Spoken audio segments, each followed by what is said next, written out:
Are we good to go? All right. So my name is Jonathan Kayemba. I'm an information systems engineer, and I have been at this for 2 decades.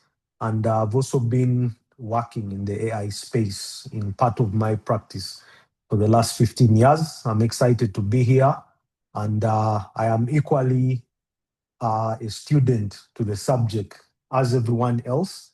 And I'm going to be as simple and precise as I can be, bearing in mind that we are all at different levels when it comes to these technical jargons.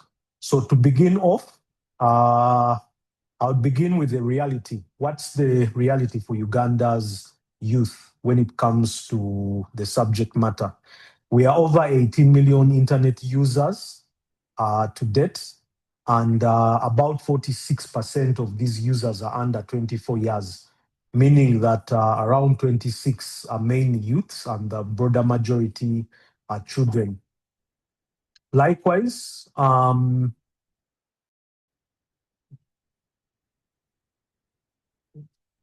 yeah, 3 in 5 children face online risks and are left without protection. So this sort of sets precedence to what we are discussing today. And if I can move on, we can clearly see that Uganda's population is increasing. In as much as internet is becoming accessible, we are also being exposed to the dangers like phishing, fake websites, inappropriate content, and predators that are online. So safety becomes a big concern for us as we get deeper into this digital era.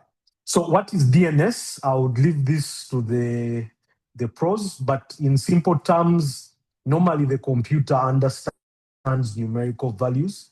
And when we type a website like, say, logoscloudservices.com, the computer will be able to interpret numbers. So DNS is the system that helps translate what we type into what the computer can understand. And so it's very important for us to protect the DNS because by securing it, we can block out all the other dangers that come with it. And a good example of that is malicious sites before they can get loaded and affect us. So one of the ways to defend the children and the youth is being able to, first of all, safeguard and secure the DNS. I'll not go deeper into this, but these are, in terms of comparison, a standard DNS looks like this. The requests are sent in plain text. Anyone can see them. No way to verify if the responses are genuine, vulnerable to hijacking, and man-in-the-middle attacks or bad actors. And there is no built-in content filtering. So ideally, that's what the DNS system would look like. So conventional, if we're using the internet, that is what would be subject to. Now, a secure DNS would mean that all the things that we are typing into the internet and all the activity that we are doing is encrypted. That means that our browsing remains safe. The DNSSEC is basically a protocol that validates responses through authentication. And this is normally done by making the conversations cryptic. So basically, for lack of a better word, that's the best way I can put it, such that we don't get lost. Now, we are also in an era where phishing is increasing, and phishing are basically people who create activities or actions that seem to be legitimate and warrant us to take reactions, which sometimes would render us in the not so good places. And we can see that through the emails we get that are trying to trick us into taking some actions which end up affecting us. Then a secure DNS can also enforce content filtering. So filtering content is very key, especially on the subject that we are on. If we don't filter what goes through the internet, have the kind of challenges sometimes we are faced with. So narrowing it down to why we are here. So how do we secure DNS in order to protect the children by one, blocking these harmful sites. So we can take stock and inventory of some of these sites such that we can prevent access to these malicious websites, the phishing pages, and any inappropriate content really before children or the youth, for that matter, access them. Then we can also stop some of these phishing attacks. We can intercept some of these fake websites that steal information, and also all the other things really that are associated with such cyber-related crimes. The goal also is to intercept such that we don't have to remedy or remediate. Prevention is better than cure.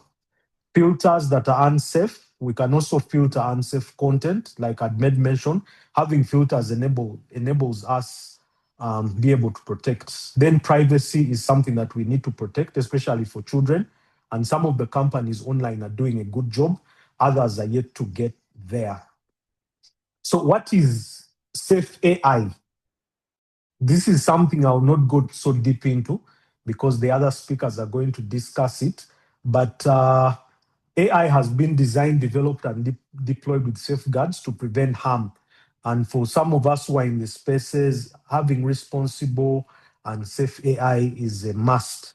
And so whatever inventions and innovations we are doing around AI, it should be safe and it should be used responsibly. So in terms of safety, when it comes to AI, transparency is key. We also need to have fair and unbiased content. Otherwise, then the AI would be subject to abuse. Then privacy first. We have to make sure that there is data protection and all the other things that come around that. Now, in this context, we're talking about children. Children's data must be protected. Then human oversight. We shouldn't get to a point where the machine is doing all the work for us. We should also have some internal controls where there's a human to come in to intervene and be able to spot out some of these things. Accountability is very key. Being responsible when it comes to these AI systems is a must. And this, I'm sure most of us in our places of work or in practice, we have seen. So finally, we need to have a child-centered setting, which is designed with best interest for children. AI, just like YouTube or even TV home, if you're having TV that we are watching home, if it's not safeguarded, then children are going to be really vulnerable and they are going to be at risk. Even where I am home, I make sure DSTV is locked. All the other apps, Netflix, I make sure that they are locked, but also not being locked. I monitor what the children are watching and what they are also accessing, and also who is accessing our internet and what they are doing. I will not go so deeper into this, but responsible AI for children and their safety online. What are the things that we can do? Being able to detect cyberbullying and harmful language, identifying suspicious online behavior and grooming patterns. My daughter was playing a game and I noticed that these games give them access to chatting.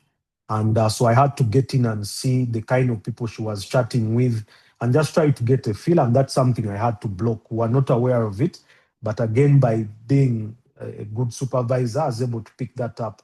Then age-appropriate content filtering that adapts and learns.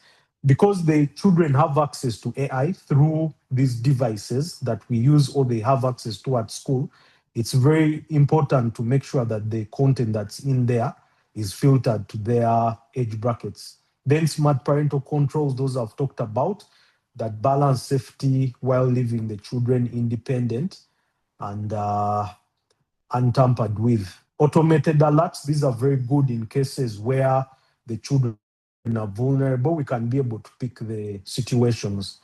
I had a quote here: AI must be deployed ethically, protecting children's privacy, avoiding bias, and always keeping human oversight in the loop. And technology should empower young people, not surveil them. I always joke with my partner that our role is not to create surveillance, but to create the environment for the children to thrive. As I begin to wind down, online safety for children and the youth, what does it mean? These are the risks which we have seen: cyber bullying, online predators, phishing and scam, harmful content, privacy violations. All these are the things that the children and the youth are exposed to. What can we do? We need to educate. Sensitization is one of the biggest weapons. I'm also a practitioner in cybersecurity, and 70% of the cyber-related issues can be best resolved with education. So educating children early is critical.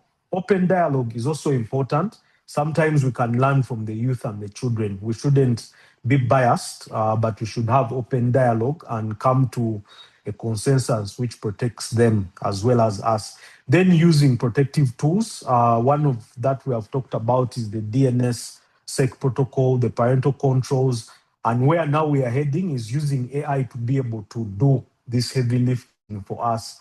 Empower and don't restrict. The goal really is to enable the youth become responsible rather than simply blocking them from these things. Because once we block, they will definitely innovate and find their way to these things. I will not go through much how the DNS and AI work, but that diagram there paints the picture properly. I put in a query. Example there, a child tries to visit a website, and then the AI should be able to analyze and evaluate, pick up the threats if there are any, and also go ahead and filter and make sure that only content which is okay or safe can be passed. And then finally, you have the trust appropriate content there.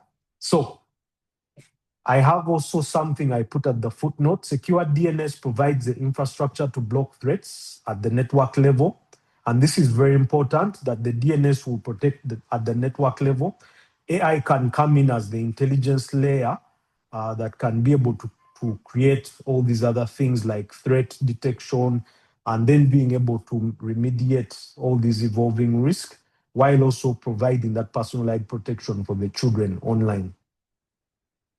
The practical guidance, which is what I'll dwell so much on. So what do we parents need to do?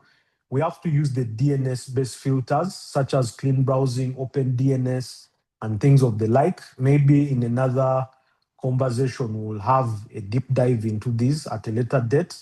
Then set up age-appropriate parental controls. This we are on all the devices, something we have mentioned. Have open conversations around online safety.